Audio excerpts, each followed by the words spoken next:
Welcome to Wild Turkey Science, a podcast made possible by Turkeys for Tomorrow. I'm Dr. Marcus Lashley, Professor of Wildlife Ecology at the University of Florida. And I'm Dr. Will Goolsby, Professor of Wildlife Ecology and Management at Auburn University. We're both lifelong hunters and devoted scientists who are passionate about hunting, managing, and researching wild turkeys.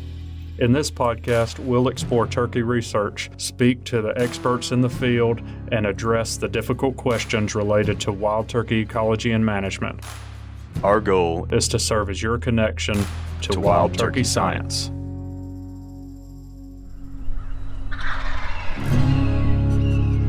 So we're going to do our research literature review right here from the Goolsby residence. Let's do it. It's the Goolsby recording studio. Yeah. Well, it is quite pleasant out here. Don't have any bugs on me or anything. That might become relevant here in a minute. Yeah, are you enjoying having some reasonable weather compared to Central Florida? Yeah, it's a little bit cooler. I like it. Feels like a turkey ought to be gobbling. Ooh. They have been. But I feel like, well, I didn't, neither of us, well, you went this morning, but not here. I don't know how y'all's weather was, but it was perfect here this morning. But, work calls, and I've been in the turkey woods all week already. So figured I probably should get in the office and do a little bit of something today since we're going to be going again the next 2 days. Yeah. Well, it was a pretty morning this morning down where I was too. And, matter of fact, I was contemplating some of the stuff that we're talking about today in this episode just this morning while I was sitting out there and the turkeys weren't gobbling. And I don't know why. There were clearly turkeys around. We saw a bunch. We heard a bunch a couple mornings ago close by where we were at. We did hear one bird gobble a few times, but they just, for whatever reason, we're not super vocal this morning, even though I know there was a lot of birds around. But I started wondering what it was. It was literally, with the Chuck-Will's widow in particular, it was deafening where we were at. And I can remember that when I was a kid, and I can remember it in 2 other places I've hunted that were open forests that were frequently burned. And that's where I was this morning, in a landscape that was open forest, frequently burned. Absolutely beautiful landscape. Public land in Florida. And an undisclosed location otherwise. Fair enough. A lot of those birds that I remember hearing when I was a kid are insectivores. And, like flycatchers, and, a lot of people hear these birds or did and can probably appreciate what I'm talking about. But I was thinking about something that has been sent to me a few times, various different ways. There was a pretty cool video that someone shared with me where some guy apparently drove the same route for 30 years or something, and he counted all the bugs on his windshield. Did you see that? No.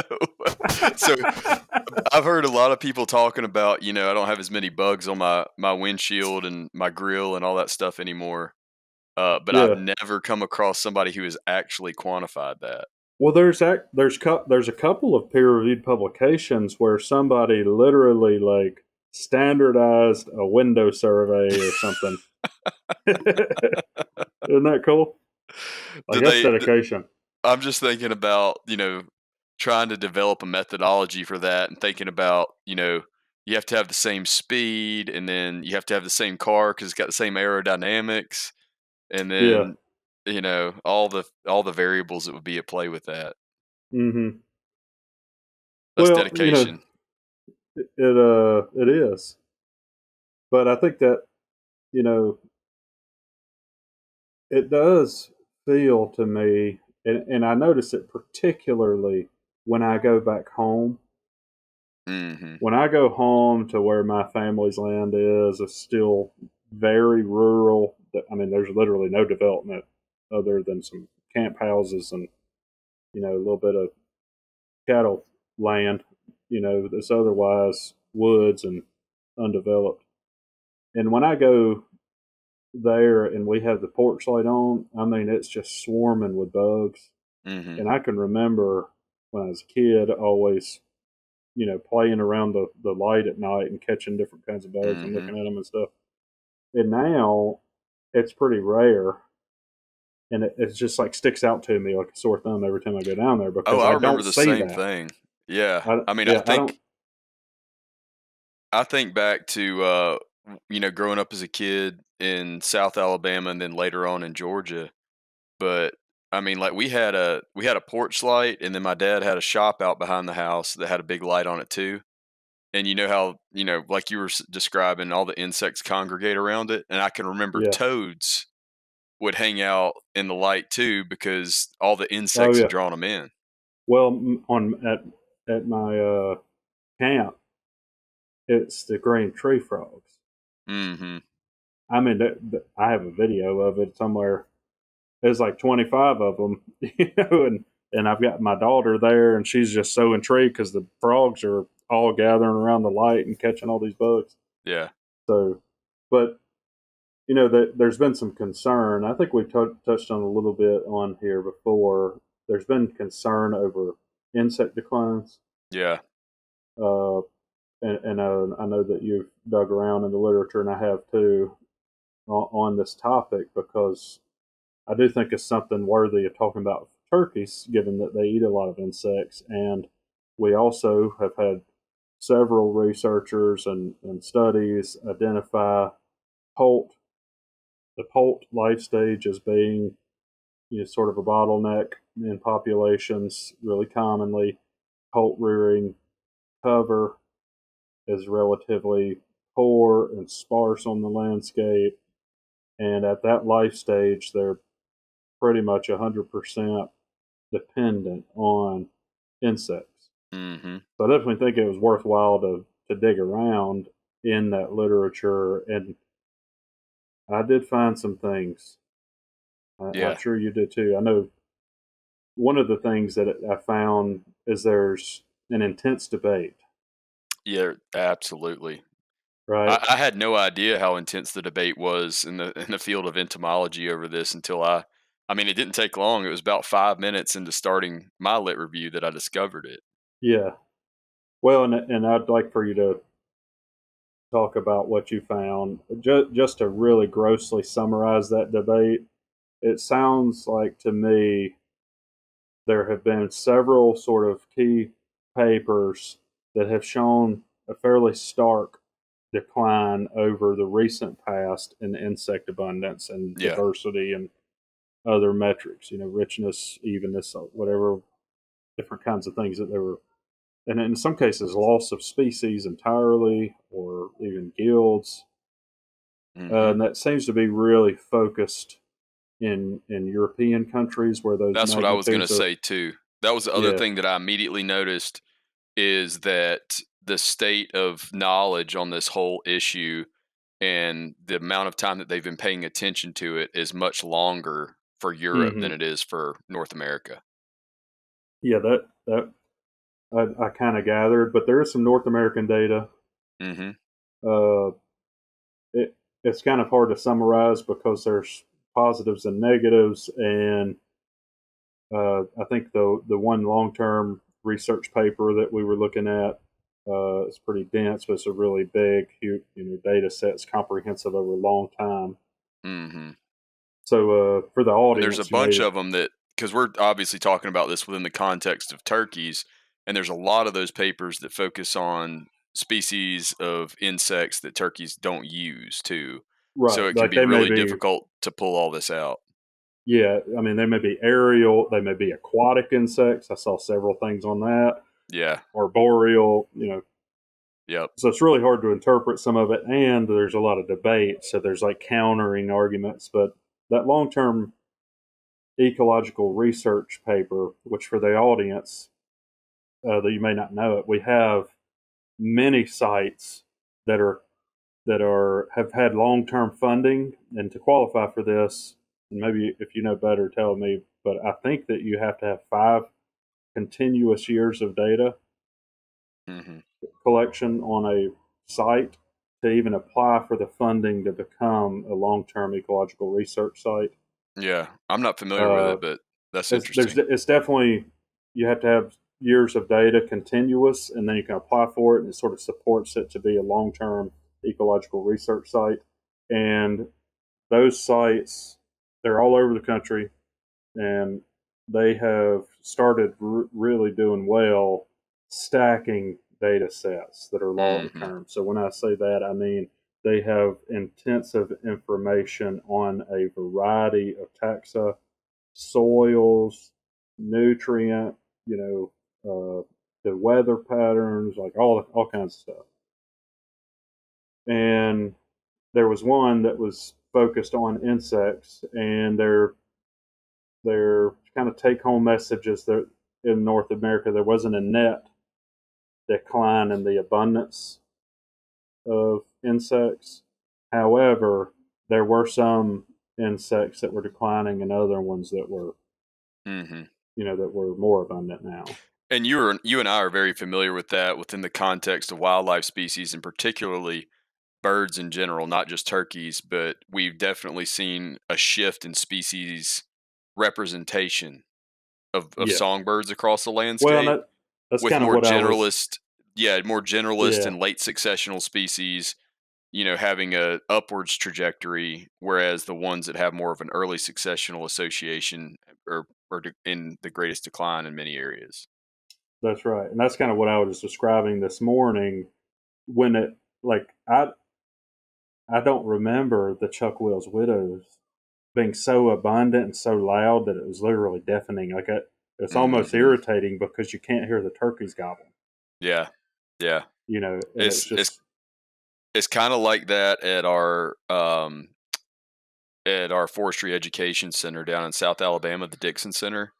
yeah, It's in Andalusia, right down there on the Florida line, and we go, stay out there. I stay out there for 2 weeks a year when I'm teaching down there in our summer practicum course, and they're just screaming.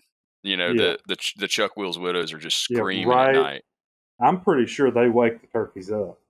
That's the reason the turkeys wake up, because they get going like right when you expect them to wake up and start gobbling. Yeah, yeah. But it's just sort of resonated with me thinking about that. And speaking of birds, I started. There's a lot of debate in the with insects, whether or not there's declines and the spatiotemporal extent of that and magnitude and where it is, all that stuff. But I didn't find that argument with wildlife. Did you? Which specific one? Did you find an intense argument where it's really going back and forth like the insect stuff is? No, I didn't. Well, this is the thing that stuck out to me. And whenever I told you I wanted to talk about this, it was because I uncovered this paper. And there were some things in the paper that kind of shocked me when I read it. So let me see what the title is so Charlotte can help us. Which, by the way, we got to hand it to Charlotte. Somehow she made this thing into something that sounded good enough that we won a new award. I don't think we announced that, did we, on the podcast? No, we had. I think this is the first time we recorded since we found out about it. Yeah. So we won another award for the podcast. Yeah, Isn't that crazy? and I'm glad for this one that Charlotte was also recognized for it. Yes, that was pretty special. I appreciated that as well. So yeah, the three of us were recognized by the Association of Natural Resource Extension Professionals. There it is. There it is. Also Yeah, known and as this is ANREP. yeah. So this is a national award that we got for basically technological communication through podcasting. got a gold award. So, I see you brushing your shoulders off. Or did you just spill some cookies? No, there was a little dust on the bed here that I'm sitting on. Yeah. By the way, Marcus is currently on my screen porch. I'm sitting on the bed. The kids are in the middle of the house, and we're trying to keep them quiet, and the dog's in Yeah. there too. So and the turkeys are gobbling. So this is dedication. Man. If y'all don't appreciate this right now, But I mean, seriously, Charlotte has been just a phenomenal supporter and a producer of the show, but also Turkeys for Tomorrow. They've been with us from the start, helped us get this thing off the ground and supported it. So appreciate that. But yeah, the audience, our feedback. I mean, it's starting to catch up where I'm getting a little bit overwhelmed, even with some of the back. We're getting backed up on. Yeah, and it's always during turkey season is when it peaks. So, and I was actually sitting in the turkey woods earlier this week, and I'm sure we might talk about that a little bit at the end of the show today, but I was trying to answer a listener's question, and a gobbler that had been silent for a while fired off, and so you're in there sending a message to a listener. Yeah. That's pretty impressive right there. I don't remember who it was that I was messaging back, but if I messaged you back over the course of this week, you may have almost made me mess up a gobbler. But that doesn't mean quit sending me message. We love it, and it's my fault for being on my stupid phone when I'm in the turkey woods. But I mean, I really am celebrating the audience feedback. Absolutely. Has been just tremendous, and the support and everybody sharing our stuff everywhere. I mean, it really has been pretty special, and it's nice to be recognized for that. We're not doing it for that, but people, our colleagues are recognizing this is impactful. And I did want to share with the audience how impactful it was. And the thing that it represents for me is because this does doing this does take away a lot of our time that would otherwise be allocated to other aspects of our job. And I know that's this is more in line with your expectations at work than mine, but especially for me, it's good affirmation that it's still the right thing to do. Yeah, because you're not at the bottom getting of this, paid to do that. Yes, but at the bottom of this, it is the right thing to do, and that's why we did it. Yeah, I agree with you.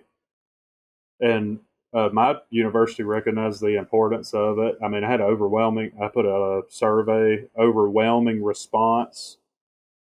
And the university realized how impactful a lot of what we were doing was, and they changed my appointment to better reflect it. To take the reins off and let me go. So I will say as well, to my dean's credit, that even though this doesn't necessarily fall directly in line with my research and teaching responsibilities, he appreciates it. I mean, he told me, recently that he does, and he recognizes its value. Yeah. So that we don't tease the audience any longer, we have a survey. You can still take it if you want to. Please do. We love getting the feedback on topics, and also it's helping us measure impact. But so far on the survey that we've been putting in the show notes each week, we have tallied up the acreage of what people say they're applying the knowledge from the podcast and our programming to the management of acreage for turkeys. And it totals up to almost 2.5 million acres already. Yeah, it was about 2.3 something. Yeah, it's over 2.4 now. Last I looked at it. That's pretty incredible, unbelievable.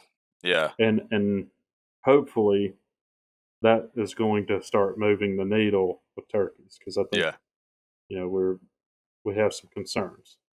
And to be clear too, there were some public land managers that replied that were managing a few thousand acres and stuff like that, but there were lots of 150s, 50, 27, 350. Yeah, just added up. and you can correct me if I'm wrong, but I'm pretty sure it was 50% private Yes. landowners. Yeah. So it was almost exactly 50%, which I think is what we were saying. Yeah. But we did confirm that. So if you haven't taken the survey, take a minute to help us, quantify the impact. It helps us, to justify the effort, and it's working because now, And to learn more about what we can do better. yeah. Well, that's the other thing. Like, we have a lot of topics in there, and we're already covering some of them. Yes. That people articulated in there. We're sort of grouping by topic area, and it's helping us, to help get good information to people that they want. And it's relevant to them. But all that to say, we got on that sidebar there for a minute. We have some concerns, particularly we've kind of set this up as concerns about poults that are dependent on insects. We've talked about various aspects of that, and I got to this wildlife paper, and there was something striking to me. They basically, in this paper, again, I was going to go find what the name of the paper was for Charlotte, and that's how we got on the stat trap. Sorry, Charlotte. Also, Charlotte, you can cut out this pause. Please don't, Charlotte. Yeah, I'm trying to allow Will to do some math real quick, and he's counting in cookies right now in the bed. You have britches on. you know how my son is. How I know for sure that my son is my own. How's that? He's gotten into this phase lately, and I don't even know what's provoking it, but I'm trying to get to the root of it and figure out where it came from. But now when we ride by a building that he knows, like he's 4 now, and he can recognize buildings that are schools. Mm-hmm. And some, like, the other day he started this thing where every now and then we'll ride by one, and he goes, "Do they do math at that school?" So apparently he's definitely kin to me. Yeah. I don't know if I can go there. They do math over there. I just want to stick with shapes and colors. Yeah. Well, so back to this paper. So this paper was published in 2021, so it's pretty recent, in Ornithological Applications by, here we go again, Talamy and Shriver. Pretty sure I got those right. Sounds reasonable. If you just look at the words, it's Tall Amy and Shriver. But okay. Anyhow, they wrote this paper called "Are Declines in Insects and Insectivorous Birds Related?" And I thought, what are they classifying as an insectivorous bird? So essentially what they did, they reviewed all the literature that they could find on this topic, and they grouped birds based on whether or not they include insects in their diet in any part of their life cycle. Mm-hmm. And compared that to birds that did not include insects at any part, even when they're feeding young. So after reviewing that literature, there's several cool things, and we'll put this in the show notes, but they looked at this over a 50-year period. And terrestrial birds for which insects, I'm reading straight from the paper, terrestrial birds for which insects are an essential source of food have declined by 2.9 billion individuals over the last 50 years. Wow. While terrestrial birds that do not depend on insects during their life history have gained 26 million individuals. Mm-hmm. There's 111-fold, not 111%, 111 times difference between those two. That's shocking. So this does, they were kind of asking the question, okay, if there's some debate over this insect decline, but there's mostly agreement that there are some insect declines in some places of some taxa. the debate really is what is the magnitude, and is it ubiquitous, and are there places that are increasing, all that sort of stuff. But I would say that generally insect declines are likely, especially in taxa that matter to turkeys. And when I saw that, that was a review of all the literature on the topic. Mm-hmm. And for it to be 111 times difference between those two categories, I was blown away by that. Yeah. For good reason. So I dug into this too, and I think I took a little bit, as we discussed earlier, a little bit different path than you. And one of the things that is interesting to me about the whole situation, because you read, as I'm sure you did, as you get into these papers, one of the things that is cited more often than anything else is the intensification of agriculture and the role that has played in mm-hmm. insect declines, right? And Yep. so, like with the results that you just cited, my question then becomes, well, is the insect decline approximate or an ultimate cause of what is going on with the insectivorous birds, or the birds that use insects at a part of their life stage like turkeys do? Mm-hmm. I mean, obviously turkeys eat insects throughout their Yeah. life, but it's 90% of the diet during the poult stage, which we've Yeah. identified as a bottleneck. Well, and to be clear, what is it? 96% of North American terrestrial birds use insects during rearing of young. Oh, I didn't realize it was that high. Yeah, of the terrestrial species. Yeah. So, as a result of that, I got into some habitat stuff. Of course you did. I did Of that course. too, actually, but Of go ahead. course I did, and you probably read some of the same stuff that I did. Well, and I kind of highlighted up front that whole situation while I was sitting out there pondering this, trying to hear a turkey gobble. Yeah. But, when you hear about, when you read rather about the insect decline being tied to intensification of agriculture, several things come up after that. And one of those is the increased use of pesticides and fertilizers and things like that. And are those things directly impacting the insects, which in turn impacts the birds, right? Mm-hmm. And I'm not dismissing or diminishing the role that those factors potentially play. But, you and I have talked about intensification of agriculture in reference to turkeys quite a bit. And in that scenario, I'm less concerned about, maybe some of those synthetic chemicals that are being applied. And I'm more concerned about the habitat change that is Mm-hmm. associated with that. And what's interesting is this has been a problem, as we covered earlier, in Europe or it's been at least identified as a problem and studied as one in Europe for much longer than it has in the Mm-hmm. US. And as a result of that, they've been coming up with various practices to try to mitigate the habitat loss for insects, particularly. Mm-hmm. And one of those practices that has been very extensively studied throughout the literature, I mean, I found page after page when I searched on this topic, is planting wildflower strips in agricultural areas. You know what? Can you just imagine? Imagine the agricultural field with a beautiful prairie flower,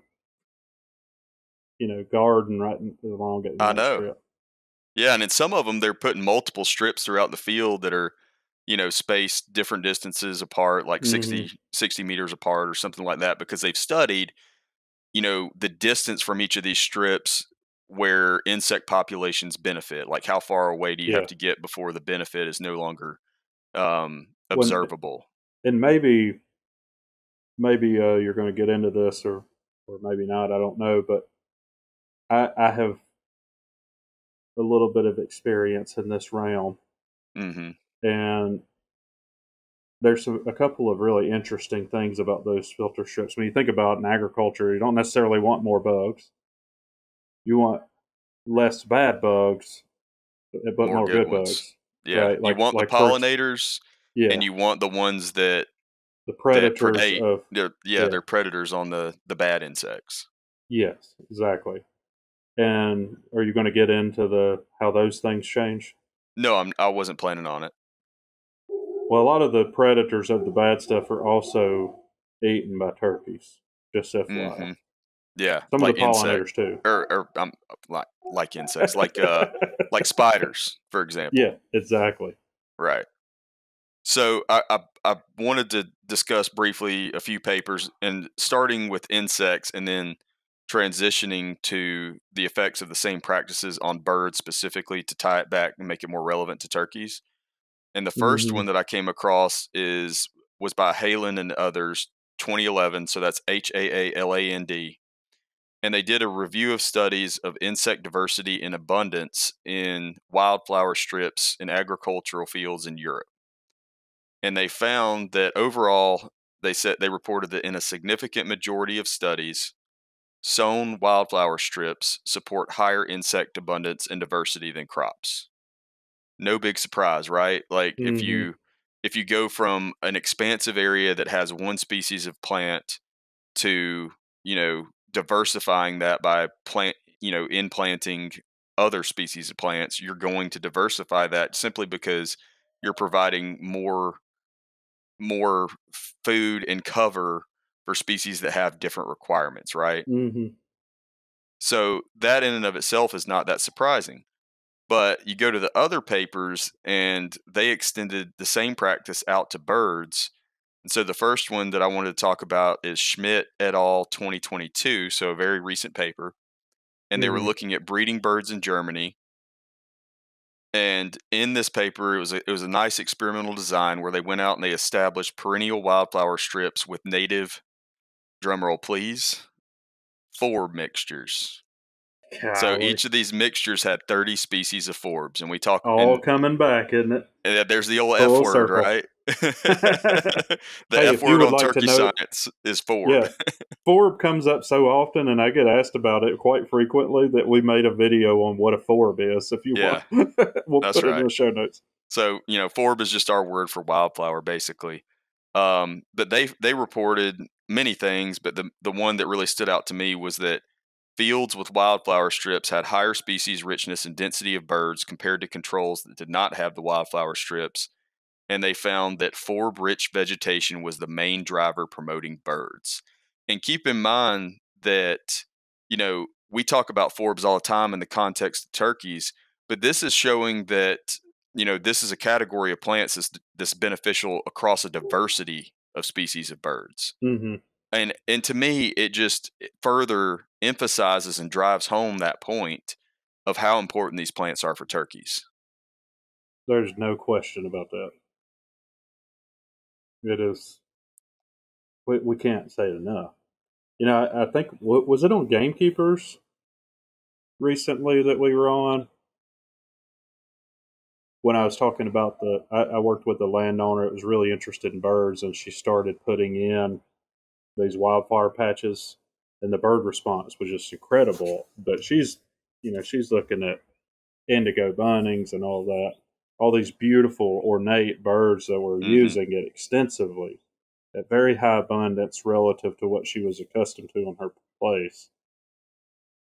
And I was sitting there thinking, man, this is an awesome place for a brood.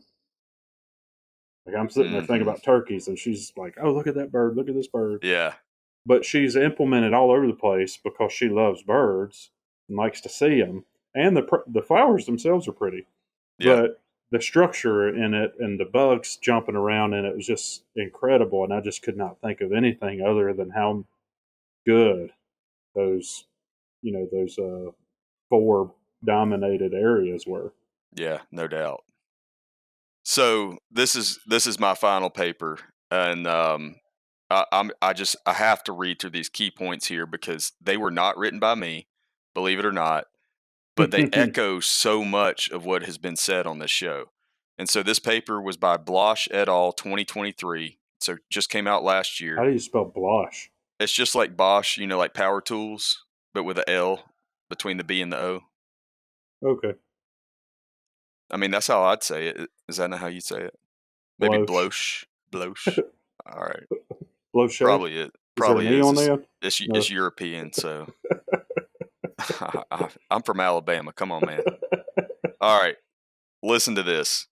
Ground breeding farmland birds are disproportionately negatively affected by the impact of agricultural intensification and are dramatically declining in Europe. A key factor for the decline of ground breeding farmland birds is the lack of suitable nesting sites, which do not allow sufficient breeding productivity to stabilize populations. The decline of birds in agriculture has been greater than in any other cover type, but we found that wildflower strips provide suitable nesting sites and food that are currently missing in agricultural areas. It just sounds so much like the same problem that we're currently facing with turkeys declining in certain areas, but the fact that it applies to such a broad array and diversity of different species of songbirds, just for me is further confirmation that this is a habitat problem. Yeah, I'm with you. Uh, the group globally of birds that are most in decline, I guess. I don't know what the right word is because I don't remember from the paper, but the most imperiled are the grassland and early succession obligates or assisted species, but especially Right. obligates. Yeah. And turkeys certainly fall into the assisted category for that. And I mean, maybe even obligate. Yeah. Yeah. They Seasonally obligate. yeah, for a life stage. I mean, I would Right. classify that. They definitely do much better in that situation when they have high quality uh, herbaceous dominated understories or grassland or prairie Yeah. available. Right. So, or old field certainly can provide the structure and everything. But that what you were talking about. One thing I didn't mention about the paper earlier. We had this. I said that there was this asymmetrical decline, right, where we have 111-fold decline or relative decline in the insectivorous birds. And just to put that into perspective for you, remember the non-insectivorous birds increased in abundance, but if you add them all together, we've still had a decline over the last 50 years in North America in birds. We've still, like, if you add them all together, uh, have a decline in the number of individual birds of approximately one third, 33%. Yeah. So that just is another way to emphasize Yeah. that the insect thing might be pretty key in this whole thing, and the insect thing is connected to habitat in Absolutely. That particular. was my point. That was my And take if home. And these are yeah, species that are not hunted. So we know that hunting is not the factor that's driving it for these other right, species. These are species that are still, subject to predation, but in a lot of cases, different suites of predators than turkeys yeah, are. but a lot of Um, them to the same predators, like and yeah, literally the identical predators, almost the identical right, suite. right. And so, I mean, it just fundamentally at its core, it just still, of course, it brings me right back to that habitat problem. Well, and then you uncovered some stuff, and there's other things like this, and particularly diverse forelands have high insect abundance, high Who'd have thunk it? diversity of them. Yeah, And when thinned and burned forest or adding strips in your agriculture, I mean, those things are increasing availability of insects for well, things that that's eat something that them. I'm glad you brought up because I meant to mention it earlier. But let's say that you're not in a primarily, like an ag dominated landscape, you're in a forest dominated landscape, same problem, right? Hmm. Anytime you lose diversity, if you've got a pine monoculture, or even if you've got a mixed hardwood stand, but it's closed canopy, so there's not diversity within the understory, it's effectively the same thing that's happening there as is happening in the ag fields that are dominated by a single species of crop. Yep. Yeah, and I think you said a key thing. the understory diversity in particular for turkeys, but Mm-hmm. you could also kind of think about it as a diversity of structure, I guess is the Yeah. word I'm looking for, because you have a developed understory, right? You have basically an absent midstory. To think about plants that are taller than you, but not catching full sunlight or partial sunlight. And then you have a broken canopy, where the overstory is broken, where it's allowing lots of penetration of light to the forest floor. And we just Mm-hmm. talked about it with Mark Turner. He was describing, those thin forests that they were burning and how much turkeys like it, especially when it's high quality brooding cover right after fire. Right. I mean, yeah, I'm with you. When you start to look at the overall bird declines and it being it seems to be really connected to things that eat insects, Yeah. and they're connected to particular types of vegetation that are basically absent from the landscape, or at least have declined in abundance, connectivity, or quality substantially. Yeah. And a lot of those species aren't even hunted or. Well, I mean, certainly, like in Europe, I mean, they're not facing the same. I mean, I'm sure they Yeah. have predator issues of their Oh, yeah, the own, but it's predators. completely different species. And I mean, I think about too that a lot of the European landscape has been altered by human modification for a much longer history than the American one has. But those practices oftentimes are the same ones that are passed along, and they Mm-hmm. trickle down and they're implemented eventually here as they have been there. And so the way that I think about this is that they're seeing evidence of those practices, particularly like in the Blosh or Blow study, however you want to say it. They're particularly impactful to ground nesting farmland birds, and that's exactly what I think of when I think of a turkey.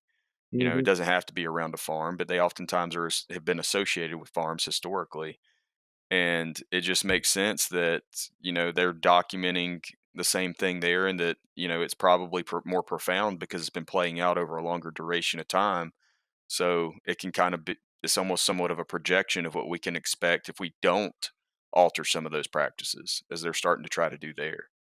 Mm-hmm. Thin, burn, And you don't just. have to. Another point I wanted to make sure we made, and we have other episodes talking about this, particularly the ones with Dr. Harper from University of Tennessee. You don't have Mm-hmm. to plant the wildflower strips like they did in those studies. Yeah, There's ways that he we has a. can care for the native seed bank and stimulate the native seed bank and get a lot of those native ecotypes and those native species of plants to grow without Yeah. that additional expense. And I think, in fact, in one study, he showed that it was like 25% of the cost to naturally revegetate an Yes. area compared to I. planting it. If you guys want a summary of, I made a post about this when a paper came out. It's basically a poult from, I think Tess Jolly took the picture, beautiful picture of a poult. That's the cover image of it. But I covered this study from Harper's lab because that's exactly what they showed. Hmm. That you can manage, like they were converting in this study fescue back into native communities, old field plant communities, and they showed that it was just as effective in terms of the habitat quality to not plant anything Right. as it was to plant stuff. Both were, Yeah, killing the grass was the most important thing. absolutely. Next was, making sure there was a diversity of forb cover in it. Not that there isn't any grass, but it was dominated by forbs, and that could be achieved just through, disking and burning and selective use of herbicides after you kill that grass, or by planting. It just Yep. costs way more to get it Yep. through planting. But I will also say, uh, there are opportunities in some places to have programs, but that are focused on these kinds of practices. So you could potentially get a cost share or some sort of offset to that cost through some of these programs. So Hmm. I definitely we have a lot of farm bill biologists kind of a catch-all term for people that work in those kinds of landscapes, but a lot of them work with these kinds of programs and helping connect landowners to it. So I'm sure you have something like that wherever you're listening from. Absolutely. So you may have opportunity to to offset some of the costs with any of these practices. Well, good stuff. You ready to go kill a turkey? I'm kind of getting that way. You know, I mean, I got a little bit fired up right here. Yeah, I know. There's a couple of things that seriously that I'm excited about. One of them is proximate. We're going to go get a turkey in the morning.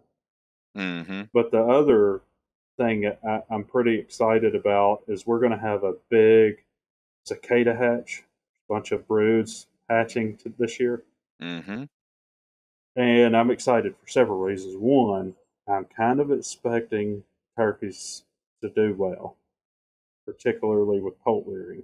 And it seems like in a lot of areas we've had a couple of good hatches in the southeast over the past 2 years. Yeah. And if we can layer a third on top of that, the cicadas help us out with a little bit, that's exciting. Yeah, and some of the state agency folks that are listening have shared some information about cicada hatches in their states where it seems to have a pretty big effect locally on turkey. So we're going to have a big hatch. I'm also pretty excited because we have all the cicada hatch data. So I really, maybe if some of the folks out there that are state agency folks have access to the state data and they're willing to provide that, we could try to quantify the role that cicadas are having. But I think it also will be pretty telling about how important this insect issue is. Yeah. That would be a really cool paper if we could compile that data and publish a paper on the link between turkey populations and cicadas.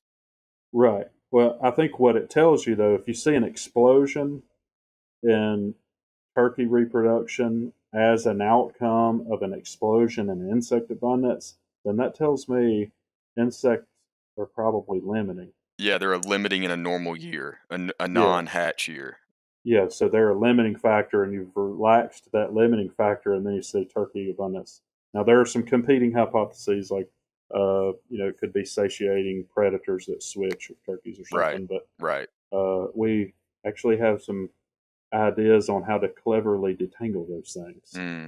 So we'll leave it at that for now. But I'm pretty excited because I think if we see that bump, it will tell us, okay, this is, insects might be a mechanism and they're linked to habitat, and a lot of the stuff that we're preaching might really move the needle a lot. I sure hope it does. Yeah, if we can get a lot more habitat on the ground that produces a lot more insects. Yeah. And we get more turkeys. Then we get to hear more gobbles.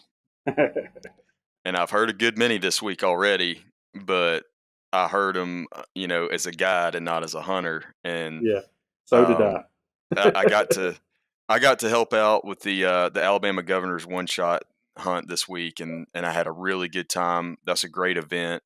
It raises some money, and it also, I think, very importantly, brings a lot of passionate turkey hunters together, for a couple of days to the same place to talk about the issues, that turkeys are facing. And many of them are leaders in the state that can potentially help out with, organizing efforts to try to improve that situation.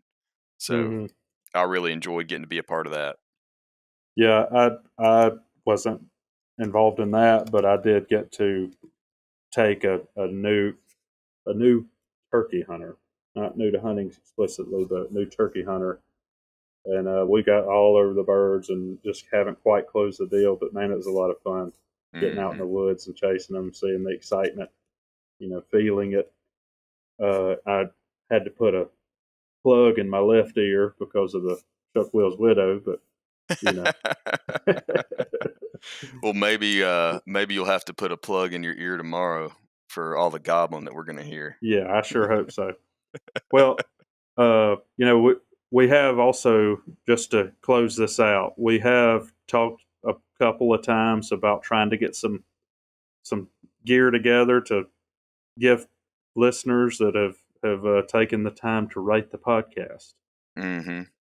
So we've gotten some stuff. Yeah. Yeah. So I think we should do our first run of this. We'll start small. And before we do that, if you're a retailer out there that has a turkey related product that you're interested in contributing, for us to give away on the podcast, just reach out to us. There's multiple ways. I'm sure y'all can figure out how to get in touch with us, and we'll work something out. Yeah, just let us know. So yeah, we've gotten some things already, and we really appreciate it, and happy to have some other stuff. And if you haven't had a chance to rate the podcast, then you're not going to get this one that we're going to give away today. But go ahead and rate it, and leave us something about Will not being able to do math, and maybe you'll get selected for some of the next stuff. Will not being able to do math, and Marcus not being able to pronounce names. Counting in cookies. He's at the bed counting in cookies right now. So I kind of randomly went through and just selected a review. Was it a true random process? Well, it was relatively random, yes. So I just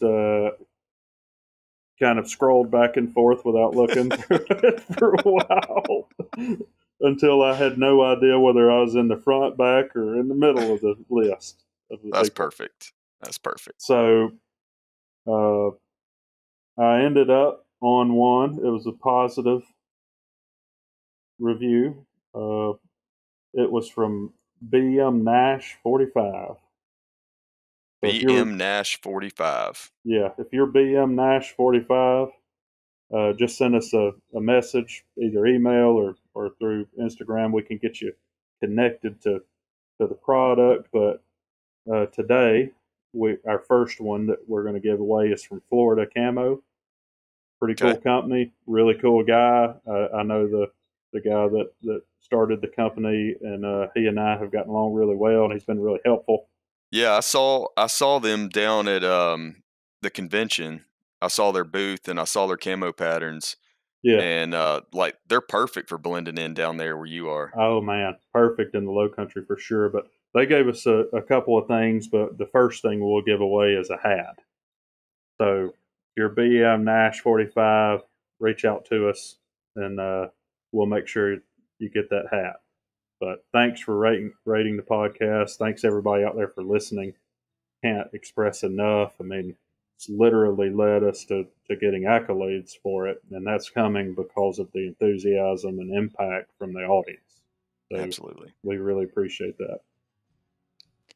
Yeah, and hopefully next week we'll have a hunting story to tell. Oh, now.